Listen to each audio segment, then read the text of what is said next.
Tuangazie masuala ya elimu za TVET ambapo katibu wa elimu ya kiufundi na mafunzo Daktari Esther Mworia ametetea mageuzi yanayoendelea katika sekta ya elimu ya kiufundi TVET, akipuzilia mbali madai kwamba uzinduzi wa mpango wa ulainishaji wa mfumo wa masomo umeongeza karo na kusababisha mkanganyiko katika taasisi hizo.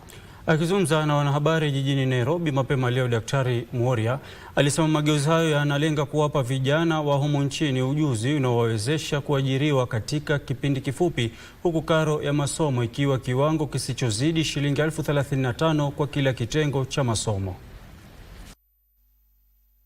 Katibu wa elimu ya kiufundi na mafunzo Dr. Esther Mworia alifafanua kwamba mageuzi hayo yanalenga kuwapa wanafunzi ujuzi tekelezi katika kipindi kifupi cha takribani miezi mitatu. We have just trained about 1,500 solar installation technicians. We have only trained them for a month, I think a month and a half. Those technicians are the ones who are installing solar in our institutions and they are getting paid. They are earning their living. Katibu huyo alielezea kwamba tangu mwezi Septemba mwaka 2023 taasisi zote za TVET zilipitia mpito kuelekea elimu ya umilisi, huku elimu ikizingatia mafunzo ya ujuzi tekelezi kutoka kwa elimu ya nadharia. We are saying that if we are training you to do bricklaying, for example, we will observe you and check that you can do absolute bricklaying as you do it, and we declare you competent in bricklaying.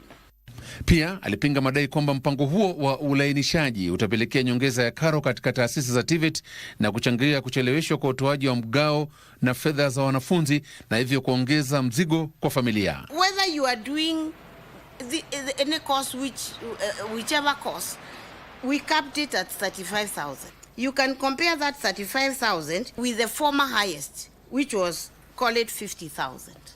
Vilevile alikanusha madai ya kuangaishwa kwa wasimamizi wa taasisi hizo na kusisitiza kwamba mashauriano yalifanyika kabla ya mpango huo wa ulainishaji mfumo wa masomo kuanzishwa. Joseph Wahungu, Darubini.